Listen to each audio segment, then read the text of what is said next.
Karina, gracias por atendernos.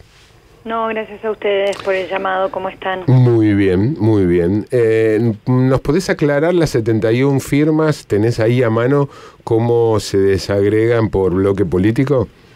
No lo tengo a mano, pero principalmente me parece que lo más importante es ver la transversalidad que tiene esa composición de firmas y que además después de séptima vez de esta iniciativa que surge de un colectivo desde una agenda social, principalmente convocaron la mayor cantidad de firmas de diputados y de diputadas, y lo que vas a observar principalmente es la transversalidad también en la cantidad numérica, ¿no? Ningún bloque tiene una posición unificada, salvo la representación de izquierda que existe en el Parlamento con respecto a esta agenda. Por eso es tan importante la aprobación de la ley como el debate que vaya a llevar todo este proceso, ¿no? Porque ahí vamos a justamente a conocer mejor cuánta cantidad de personas, de diputados y diputadas y de senadores y senadoras están de acuerdo con despenalizar el aborto en el Código Penal y generar una política pública para aquellos que creemos en la legalización del aborto, que nos permita principalmente como última ratio el aborto, pero también que haya una política de salud reproductiva, que haya una contención a partir de todo un sistema de anticoncepción que es necesario justamente para evitar la cantidad de abortos que existen hoy en la Argentina. Karina, 71 firmas para un proyecto es mucho para lo habitual en la presentación de un proyecto. De todas maneras, para algo tan sensible como la despenalización, falta mucho para llegar a 127. ¿Le tenés fe? Le tengo mucha fe en este sentido. La mayoría de los diputados te dicen que necesitan más información, que se dan cuenta que no están lo suficientemente informados para tomar una posición. Eso, a ver, yo reflexiono un punto sobre eso en donde la mayoría a veces llega a, principalmente con este tema, ¿no? Recordemos también que la Cámara de Diputados tiene mayoría varones, nosotros somos apenas el 34% de la representación parlamentaria, digo, las mujeres. Por lo tanto, muchos varones quizás ni siquiera en su propia vida personal se han planteado la posibilidad de tener que atravesar un aborto. Creo que las mujeres alguna vez tuvimos que pensarlo por el sí o por el no, diciendo, bueno, si quedase embarazada, ¿qué haría, no? Y en ese sentido, esta gente muchas veces se aboca a las decisiones partidarias, y eso esperaban.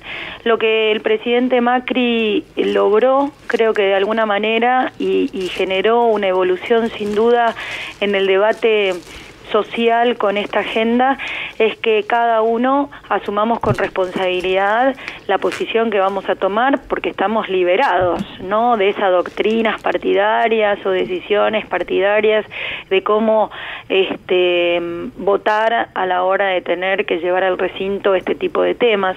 Y en eso creo que asumieron con mucha responsabilidad. Hay algunos diagnósticos que hablan de un 40% de diputados que todavía se mantienen de manera indecisa, en donde empiezan a pedir información. Incluso yo, que estoy a favor de la despenalización del aborto, me piden a mí, y yo tengo que asumir con mucha responsabilidad, justamente por estar a favor de la despenalización, entregar información certera, datos oficiales, escuchar a los especialistas, principalmente para desprejuiciar todo aquello que a veces, por cuestiones de creencia de fe o personales, uno trae a la hora de votar un programa o un derecho que tiene que ver más con la salud pública y con el Estado de Derecho que con las creencias de fe.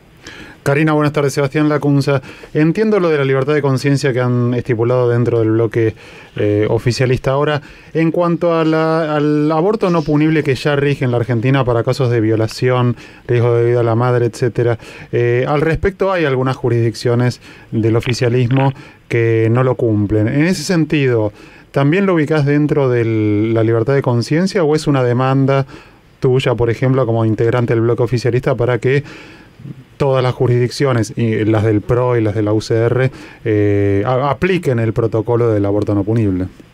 Bueno, es súper importante lo que planteás y es un tema que es parte de la agenda de conversaciones. Yo soy diputada de la provincia de Buenos Aires, que tenemos con la gobernadora María Eugenia Vidal, en donde hubo una aproximación para la aplicación del protocolo y realmente la reacción fue extremadamente, no sé si violenta, pero hostil, ¿no? Y pasó lo mismo en Mendoza. Aquí está la ex ministra de Salud, ahora diputada nacional por Mendoza, que realmente el otro día, echando broma, decíamos, te persigue el tema, ¿no? Porque es como muy loco lo que sucede en algunos sectores de la sociedad con respecto a esta agenda, pero creo que hemos avanzado en 3 semanas muchísimo.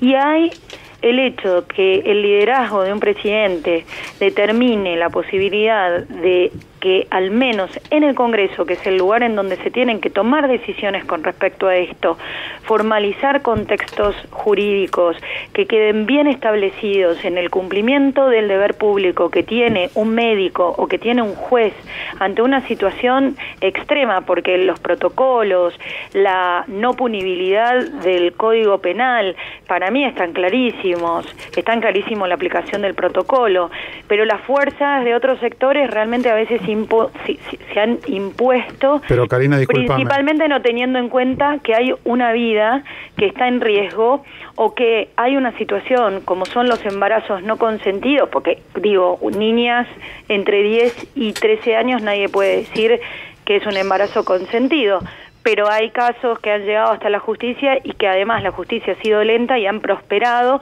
sin respetar los protocolos, y principalmente esto es lo que determina el caso FAL de la Corte Suprema de Justicia, en donde me parece muy importante que a partir de todo el desarrollo de este debate, insisto en esta palabra, se puedan abandonar los prejuicios que hay y que realmente se puedan llevar adelante estas políticas públicas, porque no se necesite, no se necesita el protocolo, porque con la sola voluntad de la embarazada se puede interrumpir un embarazo no deseado o no consentido. Pero discúlpame, vos definís reacciones violentas que han recibido los intentos de protocolo de sectores, supongamos, católicos conservadores. Ahora, quienes no han aplicado el protocolo, que ha sido en su momento inducido por la Corte Suprema y que ha tenido impulsos en otros ámbitos estatales, han sido, por ejemplo, el gobierno de la provincia de Buenos Aires. Más allá de la reacción de algún sector creyente, fue el gobierno de la provincia de Buenos Aires el que postergó o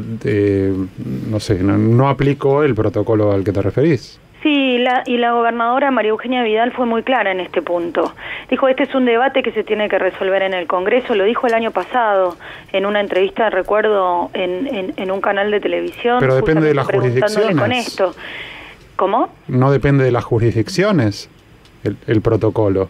Depende de las jurisdicciones. Sí, depende de las jurisdicciones. Exacto. Porque es una aplicación provincial, porque Exacto. Todo el sistema de salud constitucional es provincial. Por y eso. Ella considera, dentro de su gestión, que debe resolver la no punibilidad, principalmente por las dificultades que ha tenido en todo el territorio argentino, no solo en la provincia de Buenos Aires, la aplicación de este protocolo. Insisto con lo que pasó en Mendoza, insisto con lo que pasa en Salta, con todo el sistema de educación, que no es menor y no es ajeno, en las dificultades que hay en las escuelas para poder instalar currículas de educación de salud reproductiva. Hay todo un sistema que hay que abordar, y por eso, bueno, quienes creemos en la legalización del aborto, no solamente nos quedamos con la despenalización, que no es menor, porque acá estamos hablando de cómo se criminaliza a la mujer desde el Código Penal, en una instancia en donde la mujer se encuentra sola y donde han fallado el resto de los controles, tanto Karina, del entorno familiar como del Estado. ¿Hasta qué semana va a estar despenalizado en caso de que el proyecto sea aprobado? Hay varios proyectos, no solo el proyecto del colectivo, hay otro proyecto que presentó el diputado Whisky del bloque Cambiemos, van a presentarse sin duda otros proyectos. Yo estoy muy a favor que haya muchos proyectos, porque nosotros tenemos que buscar consensos. Pero las 71 firmas, ¿de cuál proyecto se trata? Es el del colectivo del aborto legal ya, que habla de 14 semanas. Hasta la semana 14. Sí, hasta la semana 14, que, digamos, científicamente es lo que determina que a partir de la semana 22 más o menos existe actividad cerebral y en donde podemos pensar que efectivamente hay personas, ¿no? Eso es lo que dicen los científicos, eso va a ser parte del debate, puede ser que se reduzca esas semanas. En Uruguay y en México son de 12 semanas, en general van entre la semana 12 y la semana 14 como límite para hacer una práctica de este tipo de intervenciones en todo el mundo, y eso será parte del debate, sin duda. Karina, gracias por atendernos. No, por nada, hasta luego, buenas tardes. Karina Banfi, diputada de Cambiemos, diputada radical, una de las 71 firmantes del proyecto colectivo que se presentó hoy.